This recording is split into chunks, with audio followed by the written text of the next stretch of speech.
Today we will start a very important chapter from your CBSE 10th curriculum, that is metals and non-metals.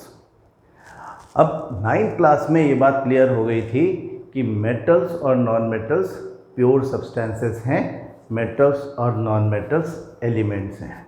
मैं आपको याद दिला दूं, हमने 9th क्लास में second chapter is matter around us pure में clarify किया था कि एक बार अगर सारे सब्सटेंसेस का जितने भी टाइप का मैटर है उसका क्लासिफिकेशन किया जाए तो उसे हम दो कैटेगरीज़ में क्लासिफाई कर सकते हैं। एक कैटेगरी है प्योर सब्सटेंसेस, दूसरा है इम्प्योर सब्सटेंसेस। तो इम्प्योर सब्सटेंसेस में तो सारे मिक्सचर्स आ गए थे, जिसमें हमने कहा था होमोजीनस, हीट्रोजीनस, होमोजीनस में सॉल्यूशंस, हीट्रोजीनस में colloids and suspensions.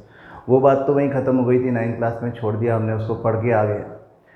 10th class में हमको पढ़ने हैं प्योर सब्सटेंसेस, और प्योर सब्सटेंसेस हमने डिफाइन किए थे the substances which are made up of only one type of particles. ठीक है, तो प्योर सब्सटेंसेस वो सब्सटेंसेस हैं जो एक ही टाइप के पार्टिकल से मिलके बने हो। अब वो टाइप ऑफ पार्टिकल्स क्या है? या तो एटम है या तो मॉलिक्यूल है।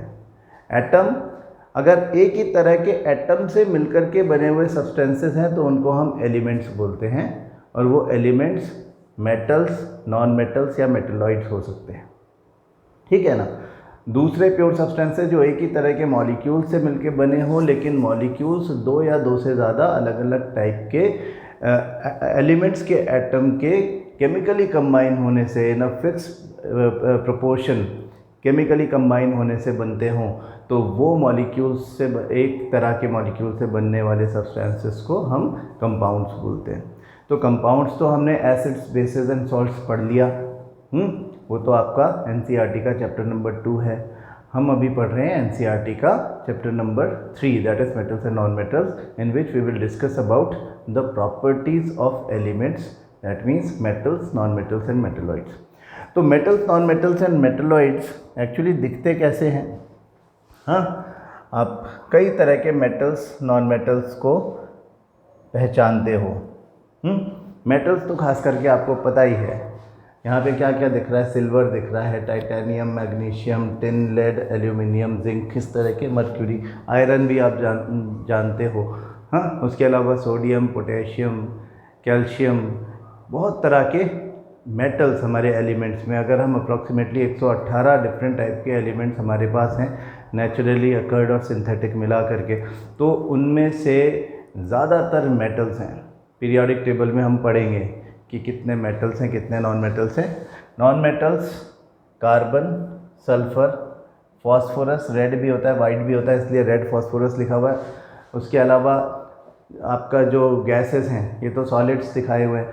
गैसेस में नाइट्रोजन, ऑक्सीजन, क्लोरीन, फ्लोरीन, ये सब जो है ये नॉन मेटल्स हैं।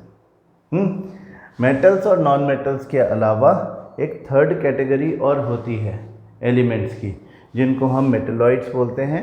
मेटलॉइड्स में boron, silicon, germanium, arsenic, antimony, tellurium, ये सब बेसिकली ऐसे एलिमेंट्स हैं which have intermediate properties of metals and non metals. हम कह सकते हैं कि वो कुछ प्रॉपर्टीज़ मेटल्स की दिखाएंगे, कुछ प्रॉपर्टीज़ नॉन मेटल्स की दिखाएंगे।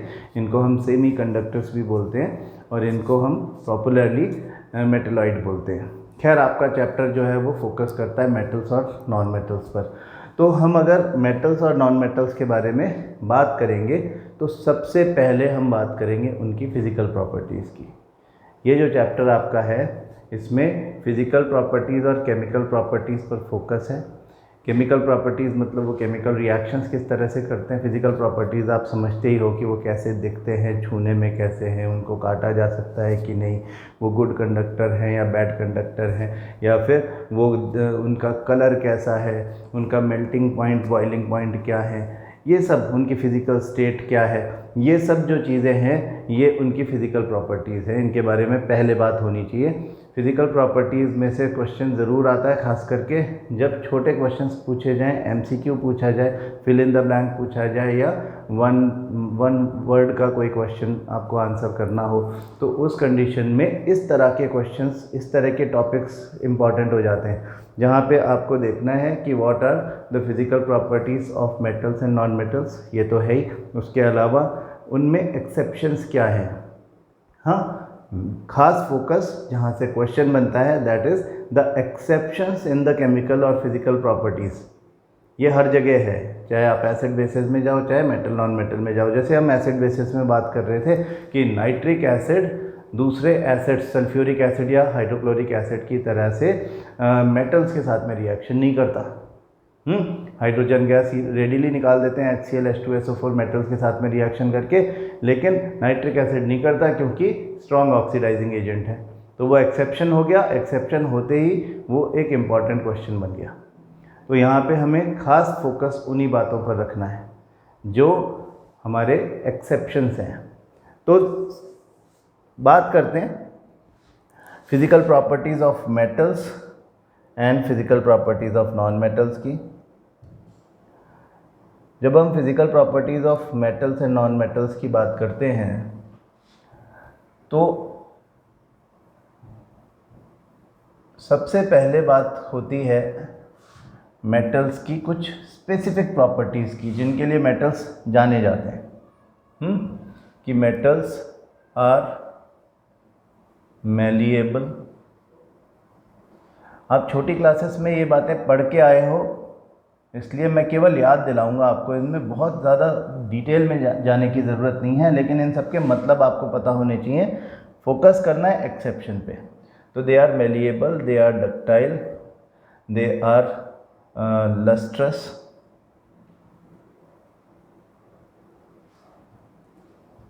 दे आर सोनोरस।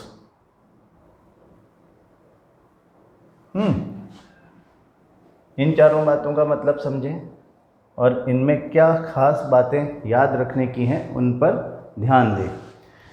मैलिएबल मतलब the metals can be beaten into sheets. हम इनको ठोक ठोक के चपटा कर देते हैं, ये टूटते नहीं हैं, फैल जाते हैं। अगर आप इसको with the help of a hammer आप इसको ठोकोगे, आपके पास में कोई जिंक का ग्रैन्यूल हो, आप उसे लें और उसको ठोकना शुरू कर दें, तो वो बिखर नहीं जाएगा, वो फैल जाएगा, चपटा हो जाएगा, शीट जैसा हो जाएगा। तो metals are malleable, metals are malleable because they can be beaten into sheets. Similarly metals are ductile. Ductility जो उनकी है मतलब कि दे can be drawn into wires, हम उनको खींच करके वायर बना सकते हैं। हाँ, अब यहाँ पे नोटवर्दी चीज़ जो है दैट इज गोल्ड।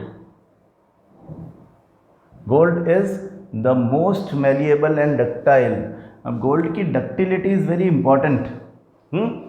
गोल्ड सबसे ज़्यादा डक्टाइल है। यहाँ पे नोटवर्दी चीज़ क्या है कि 2 किलोमीटर लॉन्ग वायर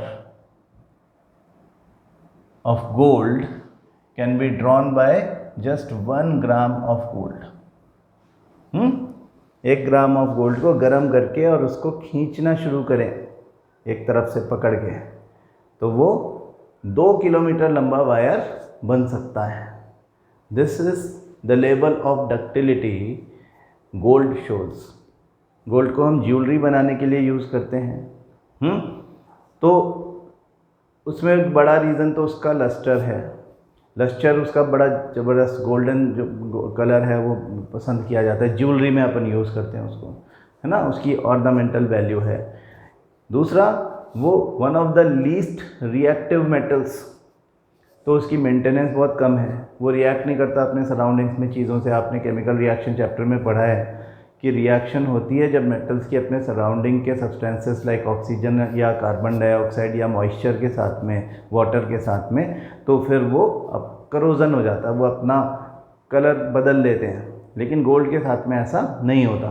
तो गोल्ड को बार बार क्लीन करवाने की, बार बार उस पर कुछ मेहनत करने की, उस पर कोई और खर्चा करने की ज़रूरत नहीं है।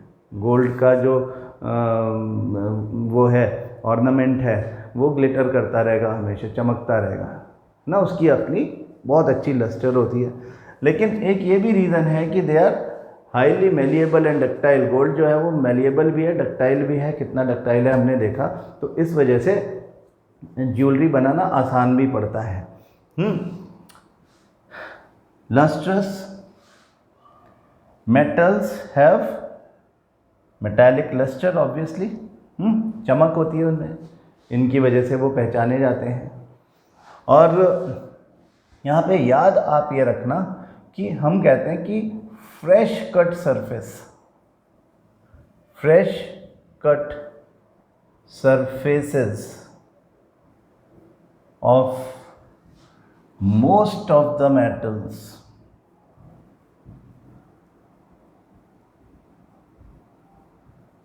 have metallic luster।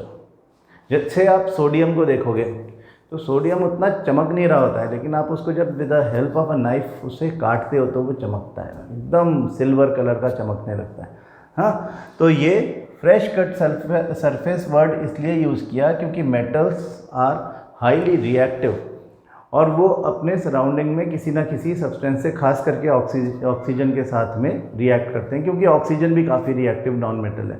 तो ऑक्सीजन और मेटल के रिएक्शन से ऑक्साइड की एक लेयर बन जाती है on the surface of most of the metals, और उस वजह से खास करके वो मेटल जो ज़्यादा रिएक्टिव हैं, है ना, तो उनके ऊपर जो लेयर बन जाती है, इस वजह से उनकी ये लस्टर जो होती है थोड़ी डल हो जाती है। तो आपको अगर उसकी प्रॉपर्टी देखनी है तो उसकी फ्रेश कट सरफेस में देखो, वो चमकता हुआ दिखेगा। यहाँ पे एक बात और नोट कर लें कि जो लेड होता है, ये एक्सेप्शन है इसलिए इम्पॉर्टेंट है। हाँ, lead is an example of a metal which does not have lustre like other metals. हाँ, इसमें लस्टर नहीं होता है। Sonorous, sonority, ringing sound metal की सरफेस पे ट्रैवल करता है। आप किसी मेटल के ऊपर हिट करो with the help of a hard substance, आपको आवाज़ उसमें गूंजती हुई पता चलेगी। हाँ, तो this traveling of sound inside the surface of the metal is known as sonority, and we say that metals are sonorous। ठीक है, फिर और देखें, metals are hard, metals are solid। जब मैं solid लिखता हूँ तो वो मेटल की स्टेट की बात हो रही है। और जब मैं हार्ड की बात कर रहा हूँ तो हार्ड या सॉफ्ट कंपैरेटिवली होता है। तो as compare to non metals, metals are hard. Non metals में हम उनसे कंपेयर करेंगे जिनसे वो जो सॉलिड नॉन मेटल्स हैं, जैसे सल्फर हो गया, फॉस्फोरस हो गया, या ग्रेफाइट हो गया, कार्बन हो गया, है ना, जो सॉलिड है उन्हीं से कंपेयर किया जा सकता है, तो उनके कंपैरिजन में हार्ड होते हैं। बट यहाँ पे एक्सेप्शन याद रखें, एक्सेप्शन है लिथियम, सोडियम एंड पोटेशियम।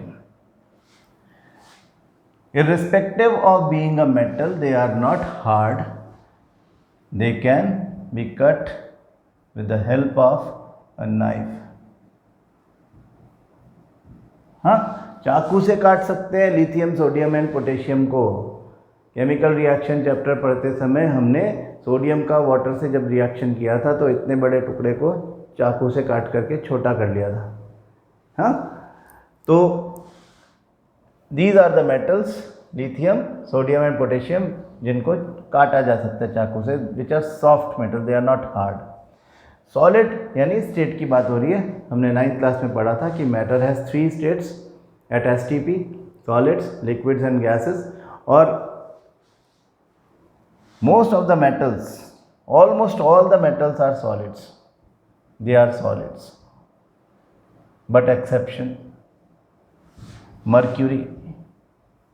हाँ, मर्क्यूरी को हम Hg लिखते हैं क्योंकि इसका नाम हाइड्रेटजिरम है। हाँ, हाइड्रेटजिरम Hg या mercury is liquid at room temperature, and this is the only metal which is liquid at 20 degree Celsius। जब हम रूम टेम्परेचर बोलते हैं तो we are practically talking about 20 degree Celsius. Higher temperature पर कुछ और मेटल्स भी होते हैं जो लिक्विफाई किए जा सकते हैं। उसके बारे में हम आगे बात करेंगे। एक्सेप्शन को नोट करते जाओ, एक्सेप्शन पे ही क्वेश्चन बनता है।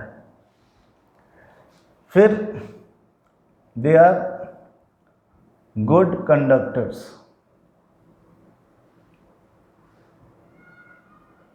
Of heat and electricity. यहाँ पे बात होती है which metal is the best conductor of electricity and heat, तो हम यहाँ पे सिल्वर एंड कॉपर का नाम लेते हैं। सिल्वर, अर्जेंटम एंड कॉपर, ये दो मेटल्स जो हैं, इलेक्ट्रिसिटी चैप्टर आपने पढ़ा है तो आपको ये बात पता चल गई होगी कि रेजिस्टिविटी सबसे कम होने की वजह से silver is the best conductor. 1.60 into 10⁻⁻8 ohm metre उसकी रेजिस्टिविटी है, इसलिए वो सबसे अच्छा कंडक्टर है। और कॉपर जो है उसकी रेजिस्टिविटी थोड़ी सी ज़्यादा है सिल्वर के कंपैरिजन में, इसलिए कॉपर सेकंड नंबर पे आता है। लेकिन दोनों के बीच में बहुत ज़्यादा फ़र्क नहीं है। यहाँ पे हम 1.60 इंटू 10⁻⁸ बोल रहे हैं, तो यहाँ पे 1.62 इंटू 10⁻⁸ बोल रहे हैं। बहुत मामूली सा फ़र्क है दोनों के बीच में। तो copper is almost as good a conductor as the silver is for electricity, for heat, but still हम सिल्वर के बजाय कॉपर को प्रेफरेंस देते हैं इलेक्ट्रिसिटी कंडक्शन के लिए, इलेक्ट्रिसिटी के ट्रांसमिशन वायर्स बनाने के लिए। क्यों? क्योंकि वो हमको रीज़नेबल रेट पे पड़ता है ना, सस्ता पड़ता है। सिल्वर के वायर लगा देंगे तो बहुत महंगा पड़ेगा कोई भी प्रोजेक्ट, तो हम कॉपर के वायर यूज़ करते हैं। इलेक्ट्रिसिटी के या चार्ज के ट्रांसफ़र में कोई ख़ास फ़र्क है नहीं कॉपर और सिल्वर के बीच में। कॉपर के जो आपके जो बर्तन होते हैं, कुकिंग वेयर होता है, वो भी कॉपर से बनाया जाता है, क्योंकि copper is one of the best conductor of heat. Question पूछा जाता है कि मेटल जैसे एल्यूमिनियम हो गया, कॉपर हो गया या सिल्वर हो गया, इनके यूटेंसिल्स क्यों बनते हैं, बर्तन क्यों बनते हैं, तो हम कहते हैं कि ये good conductor of electricity, good conductor of heat है। हीट का जो उतना अच्छा कंडक्टर नहीं है, ये ज़्यादा इम्पॉर्टेंट क्वेश्चन है, क्योंकि जो कंडक्टर है वो तो आपको पता ही है। तो यहाँ पे एक्सेप्शन लिख लें, लेड। हाँ, लेड का नाम ऊपर भी आया था एक जगह। कहाँ आया था? जब हम कह रहे थे कि वो उतना अच्छा, जो लेड जो है वो लस्ट्रस नहीं है। यहाँ पे हम कहते हैं कि कंपैरेटिवली लेड एंड दूसरा है mercury, lead and mercury are comparatively poor conductors of heat.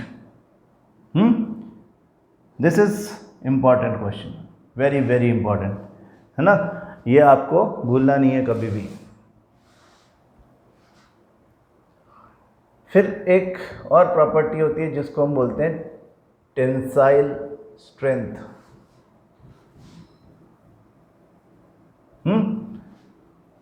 Tension bearing capacity. सब मेटल्स में, ज़्यादातर मेटल्स में टेंशन बेयरिंग कैपेसिटी होगी। जो लिक्विड फॉर्म में है उसमें तो सवाल ही नहीं है। हाँ, या फिर जो बहुत जल्दी कट जाता है, नाइफ से कट जाता है, उसको भी छोड़ के, सोडियम पोटेशियम टाइप के मेटल्स को छोड़ के, उनमें टेंशन बेयरिंग कैपेसिटी होती है।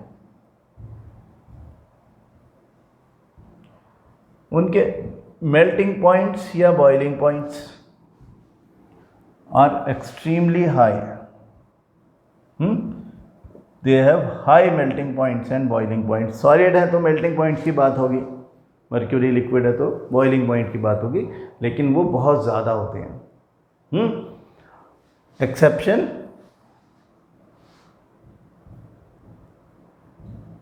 Caesium and gallium. Cesium and gallium are two metals which have their melting points very low, respectively 28 degrees Celsius and 30 degrees Celsius approximately. मतलब हमारी पाम पे अगर इनको रख दिया जाए तो ये पिघल जाएंगे, because our body temperature is 37 degree Celsius which is above their melting points. तो इस मेटल को अगर उठाकर आप अपने हाथ पे रख लोगे तो ये पिघल जाएगा। हाँ, तो आप बोलोगे कि सर फिर इसको लिक्विड क्यों नहीं बोल रहे हैं? तो लिक्विड हम बोलते हैं at 20 degree celsius room temperature पर। Room temperature is considered to be 20 degree celsius. 28 degree celsius या 30 डिग्री सेल्सियस इंडिया में रूम टेम्परेचर हो सकता है। जनरली ऑल द टाइम यही रहता है, इससे ज़्यादा भी हो जाता है कई बार, लेकिन रूम टेम्परेचर यूरोपियन स्टैंडर्ड्स के हिसाब से 20 डिग्री सेल्सियस है और इंटरनेशनल कम्युनिटी में, इंटरनेशनल साइंस में वही एक स्टैंडर्ड रूम टेम्परेचर की तरह से माना जाता है। तो हमारे डेफिनेशंस उसी तरह से बने हुए हैं। ठीक है, फिर बात आई इनके कलर की। तो they are generally silver grey in colour, generally. Exception तो है ही,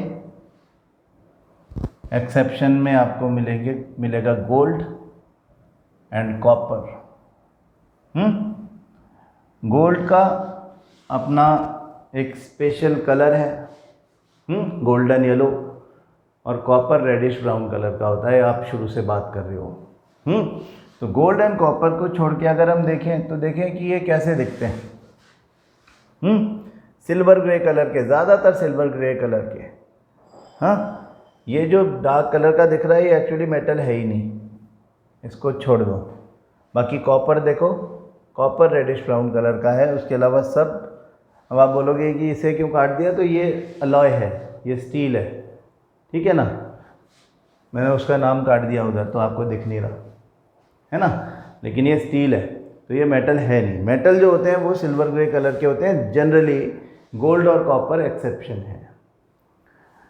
ठीक है, तो ये तो प्रॉपर्टीज़ हो गई मेटल्स की। अब इन मेटल्स की जो फिज़िकल प्रॉपर्टीज़ हैं इनसे नॉन मेटल्स को हम कंपेयर करेंगे। तो सबसे पहली बात हुई कि they are malleable, they are ductile, they are lustrous, they are sonorous. Non metals जो होते हैं वो ना तो मैलिएबल हैं ना तो डक्टाइल हैं, कोई एक्सेप्शन भी नहीं है। दे आर, अगर सॉलिड है तो दे आर ब्रिटल। ब्रिटल क्या होता है? जिसके ऊपर फोर्स लगाया जाए, प्रेशर लगाया जाए तो वो बिखर जाए, टूट जाए, पाउडर की तरह से बिखर जाए, उसको हम बोलते हैं ब्रिटल। तो नॉन मेटल सॉलिड्स जो हैं वो ब्रिटल इन नेचर होते हैं। नॉन मेटल्स के साथ ऐसा नहीं है कि वो सॉलिड्स ही हैं सारे, वो सॉलिड, लिक्विड्स, गैसेस तीनों होते हैं, और गैसेस भी होती हैं कई सारी। तो उन पे तो ये बात अप्लाई नहीं होती, लेकिन उन पे फिर मैलिएबिलिटी और डक्टिलिटी की भी बात कोई नहीं करता। कोई ऐसे थोड़ी कहता कि ऑक्सीजन मैलिएबल है कि डक्टाइल नहीं। ऑक्सीजन का वायर थोड़ी बना देंगे अपन, है ना। तो उनकी बात हो रही है जो कि सॉलिड है, जैसे कि कार्बन है। कार्बन के फॉर्म्स होते हैं, कार्बन के एलोट्रॉप्स होते हैं, है ना, मतलब फॉर्म्स ऑफ कार्बन जो नेचर में मिलता है। तो वो डायमंड होता है, ग्रेफाइट होता है, कोल भी होता है। तो ये जो डायमंड और ग्रेफाइट हैं इनको आप ठोक करके तोड़ नहीं सकते, ठोक करके चपटा नहीं कर सकते, मतलब मेलिएबल नहीं, शीट नहीं बना सकते इनकी, है ना। डायमंड तो बहुत ही ज़्यादा हार्ड है, तो वो तो आसानी से टूटेगा भी नहीं। वो तो आपके लिए सबसे hard substances in the nature होता है। ग्रेफाइट जो है उसको आप टच करोगे तो टूट जाएगा, थोड़ा सा प्रेशर डालोगे टूट जाएगा। आपकी जो पेंसिल होती है उसकी जो लेड होती है, उसकी लेड को आप देखो, वो जिससे आप लिखते हो वो ब्लैक कलर का ग्रेफाइट ही है, कार्बन है वो। और आपको पता ही है वो कितनी जल्दी टूट जाती है, अगर उस पर थोड़ा सा भी प्रेशर लगे तो वो टूट जाती है। इसी तरह का एक ग्रेफाइट रॉड आपको, अगर आप अपना कोई पेंसिल सेल जो ख़राब हो गया उसे खोल करके देखोगे तो उसके सेंटर में एक ग्रेफाइट रॉड मिलेगी जो बड़ी आसानी से टूट जाती है। तो इसे कहते हैं ब्रिटल होना। Lustre, normally they are non-lustrous, but iodine is a popular example। Iodine के ब्लू कलर की क्रिस्टल्स होते हैं और वो ऑलमोस्ट मेटालिक लस्टर शो करता है। इसके अलावा जो ग्रेफाइट होता है उसमें नॉन मेटालिक लस्टर देखा जा सकता है। हाँ, ग्रेफाइट भी कार्बन का फॉर्म है डायमंड की तरह से, और इसमें नॉन मेटालिक लस्टर होता है।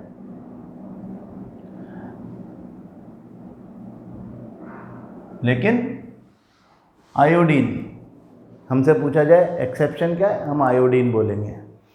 आयोडीन जो है वो एक ऐसा नॉन मेटल है जिसमें लस्टर होती है। सोनरस कोई एक्सेप्शन नहीं है। All the non metals are non sonorous, उनमें कोई सोनरिटी जैसी चीज़ होती नहीं है। हाँ, फिर देखो और क्या है, hard, they are not hard, they are soft, but exception है। क्या एक्सेप्शन है? अभी अभी हमने कहा diamond is the hardest substance. Diamond का स्ट्रक्चर बड़ा स्पेशल होता है, टेट्राहेड्रल। हम जब कार्बन चैप्टर पढ़ेंगे तब इसके बारे में डिटेल में बात करेंगे कि जो डायमंड है वो अपने टेट्राहेड्रल स्ट्रक्चर की वजह से टूटता नहीं है। बहुत प्रेशर लगा लो तो भी नहीं टूटेगा। तो ये हार्डेस्ट है। Irrespective of being a non metal, diamond which is a form of carbon is very hard. State, यहाँ पे हमने कहा था सॉलिड, यहाँ स्टेट सॉलिड भी होती है, लिक्विड भी होती है और गैस भी होती है। हालांकि लिक्विड यहाँ पे भी एक ही है, दैट इज ब्रोमीन। हाँ, bromine is the only non metal which is liquid at room temperature. Metal में भी एक ही मेटल था, mercury, that was liquid at room temperature. So there are 2 elements only which are liquid at room temperature. Out of so many, out of 118, only 2 metals are there जो liquid at room temperature हैं। एक metal है, एक non metal है। Metal तो mercury है और liquid bromine है, नॉन मेटल लिक्विड ब्रोमीन है। फिर यहाँ हमने कहा कि they are good conductors of heat and electricity. तो they are not the good conductors of heat and electricity, but exception is there, that is graphite. Graphite, which is another allotrope of carbon, irrespective of being a non-metal, is a good conductor of electricity. Reason behind that is the simple, इसका structure ऐसा होता है कि every carbon is surrounded by 3 other carbon atoms, connected with 3 other carbon atoms, and every carbon atom has 1 electron as free electron. तो आपको पता ही है ये बात कि फ्री इलेक्ट्रॉन्स अगर होते हैं तो फिर वो इधर उधर भागने के लिए फ्री होते हैं। So when they move inside a conductor they conduct the electricity. So graphite irrespective of being a non metal is a good conductor of electricity. Exception पे ध्यान देना खास करके। टेंसाइल स्ट्रेंथ मतलब टेंशन बेयरिंग कैपेसिटी, वो तो किसी में नहीं है। डायमंड आप बोल सकते हो टेंशन बेयर कर सकता है, but it is not used that way. अब डायमंड के पत्थर काटने वाले ब्लेड ज़रूर बनाए जाते हैं। डायमंड इंडस्ट्री में जो डायमंड की कटिंग होती है उसके लिए भी डायमंड का ब्लेड ही यूज़ किया जाता है, क्योंकि diamond can not be cut bye iron blade. Melting point and boiling point की हम बात करें तो हम कह रहे थे कि मेटल्स के हाई होते हैं, नॉन मेटल्स के ऑब्वियसली लो होंगे, लेकिन एक्सेप्शन है again diamond, which has approximately 4027 degree Celsius ultimate melting point. हाँ, उसका जो अल्टीमेट मेल्टिंग पॉइंट है प्योरेस्ट फॉर्म में एट अ गिवन प्रेशर बहुत ज़्यादा है, मेटल से भी ज़्यादा। हाँ, आपको ध्यान होगा कि हम इलेक्ट्रिसिटी पढ़ते हैं तब हम कहते हैं कि टंगस्टन जो एक मेटल है उसका मेल्टिंग पॉइंट है 3380 डिग्री सेल्सियस। हाँ, और इस वजह से हम उसको फिलामेंटस बल्ब का फिलामेंट बनाने के लिए काम में लेते हैं, जिससे कि वो हाई हीट पर पिघल ना जाए। तो 3380 डिग्री सेल्सियस की वजह से हमने उसको लिया कि वो पिघले नहीं। ये उससे भी ज़्यादा, irrespective of being a non metal, उससे भी ज़्यादा मेल्टिंग पॉइंट शो कर रहा है। ये बातें याद रखने की है। यहाँ से क्वेश्चन बन जाएंगे। जब क्वेश्चन बन जाएंगे तो हमको आंसर तभी आएगा जब हमने उनको बार बार रिवाइज किया होगा। Non metals are not like metals, they are multi coloured.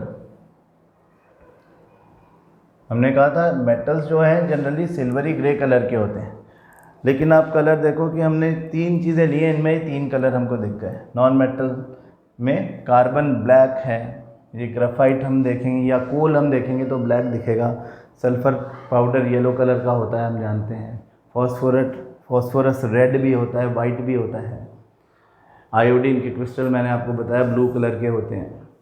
तो दे आर मल्टी। फिर गैसेस हैं तो बिना किसी कलर की गैसेस कलरलेस भी होते हैं। ऑक्सीजन का, नाइट्रोजन का कोई कलर थोड़ी है, या कलरलेस गैसेस।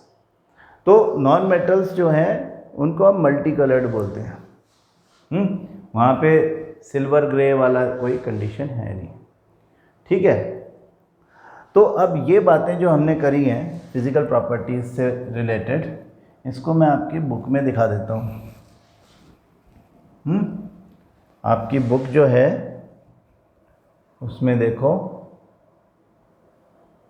फिज़िकल प्रॉपर्टीज़ थोड़ा सा रिवाइज करेंगे, थोड़ा सा हाईलाइट करेंगे। खास करके हाईलाइट करो एमसीक्यूज़ के लिए, फिल इन द ब्लैंक्स के लिए, आपसे पूछा जा सकता है। तो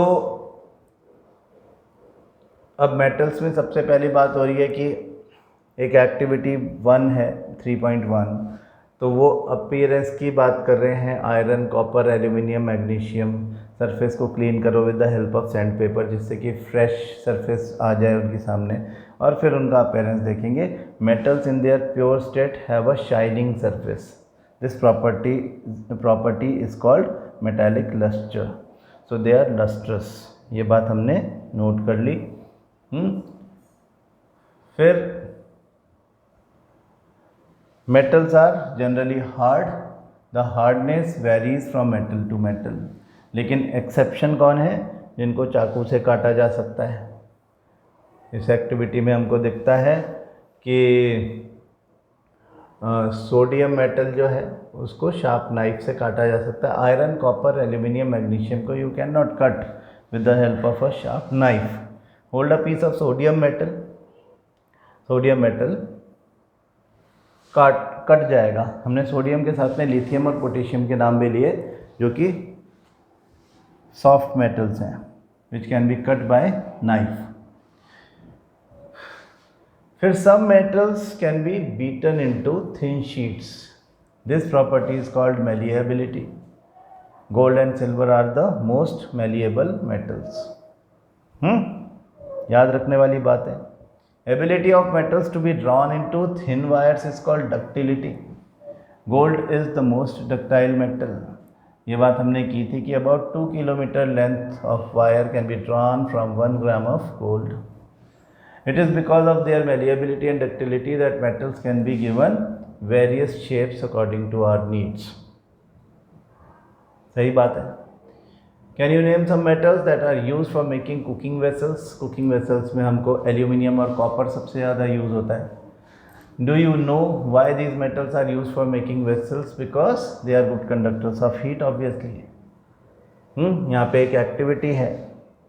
एक्टिविटीज़ कभी भी एग्ज़ाम में पूछी जा सकती हैं, इसलिए ध्यान रख लें। हालांकि आपने छोटी क्लास में पढ़ा था, हीट चैप्टर में भी हम ये एक्सपेरिमेंट करके देखते हैं कि हमने एक स्टैंड पर एक क्लैंप लगा करके और क्लैंप लगा करके उसमें मेटल वायर फंसा दिया है, मेटल का रॉड फंसा दिया है लंबा, और उसमें with the help of wax एक पिन लगा दिया है यहाँ पे free end of the wire पे, और उसको बीच में कहीं से with the help of a burner हम उसे हीट करते हैं। तो हीट का कंडक्शन होता है from one end to another. एक तरफ से दूसरी तरफ जाएगी और जब यहाँ पहुँचेगी तो ये टपक जाएगा। इसका मतलब ये जो मेटल वायर है ये कंडक्शन कर रहा है हीट का, इसका मतलब ये कंडक्टर ऑफ हीट है। Metals are good conductors of heat. The above activity shows that metals are good conductors of heat and have high melting points. The best conductors of heat are silver and copper. Again, lead and mercury, ये मैंने आपको highlight करवाया है। lead and mercury are comparatively poor conductors of heat.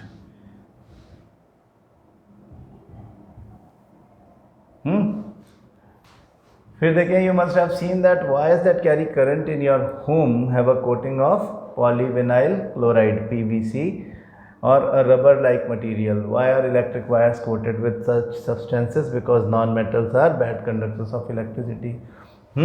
What happens when metals strike a hard electric wires जो हैं वो good conductors of electricity हैं, तो वो शॉर्ट सर्किट ना हो जाए इसलिए PVC से कोट किया जाता है। What happens when metals strike a hard surface? Do they produce a sound? हमने बात की थी sonority की। The metals that produce a sound on striking a hard surface are said to be sonorous. School bells are made up of metals. School bell को अगर metal का नहीं बनाएंगे तो फिर वो ringing sound produce नहीं कर पाएगा। In the previous class you have learnt that there are very few non-metals as compared to metals. Some of the examples of non-metals are carbon, sulfur, iodine, oxygen, hydrogen, etc. The non-metals are either solids or gases except bromine which is a liquid. ये exception याद रखना है आपको, बहुत important है। Do non-metals also have physical properties similar to that of metals? ये बात हम कर चुके हैं।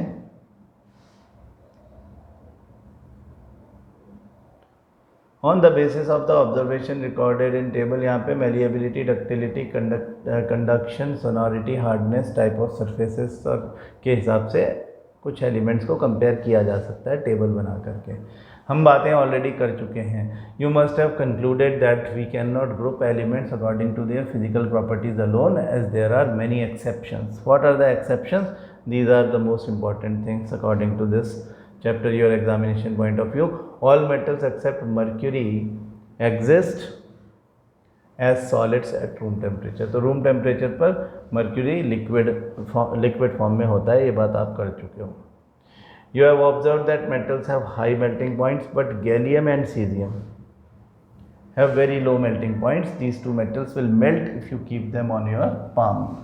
Important. Gallium and cesium. Iodine is a non-metal but it is lustrous. तो lustrous non-metal में iodine का नाम लिखेंगे, ये बात भी हम कर चुके हैं। Carbon is a non-metal that can exist in different forms. Each form is called an allotrope. तो कार्बन के एलोट्रॉप में डायमंड भी आता है, ग्राफाइट भी आता है, दोनों एक्सेप्शन में खूब आ रहे हैं। Diamond and allotrope of carbon is the hardest natural substance known and has a very high melting and boiling point. उसका मेल्टिंग पॉइंट हमने डिस्कस किया था 4027 degree Celsius. Graphite another allotrope of carbon is a conductor of electricity respective of being a non metal. Alkali metals, lithium, sodium, potassium are so soft that they can be cut with a knife. They have low densities and low melting points. ना बहुत important बातें हैं, exception की form में ध्यान रखें। Elements can be more clearly classified as metals and non-metals on the basis of their chemical properties. Chemical properties के बारे में हम कल की क्लास में बात करेंगे। अभी ये जो बातें हमने की हैं ये आपको बिल्कुल अच्छे से याद हो जाना चाहिए। इनके बारे में हमने 8th में भी पढ़ा था और थोड़ा बहुत 9th में भी पढ़ा था इस matter around us pure chapter में, और बाकी अब हम पढ़ ही रहे हैं। तो कोई ख़ास कारण नहीं है कि आप इस चीज़ को जल्दी से याद ना कर पाओ। थोड़ा सा टाइम लगाओ, आधा घंटा भी दे दोगे इसको तो ये याद हो जाएगा। इसको भूलना मत। आपके MCQs के लिए, फिल इन द ब्लैंक्स के लिए बहुत इंपॉर्टेंट क्वेश्चन यहाँ से 1 या 2 क्वेश्चन निकल सकते हैं, जो आपको 1 या 2 मार्क्स दे करके जाएंगे। ठीक है, बाकी बातें हम केमिकल प्रॉपर्टीज से रिलेटेड करेंगे कल की क्लास में। Thank you.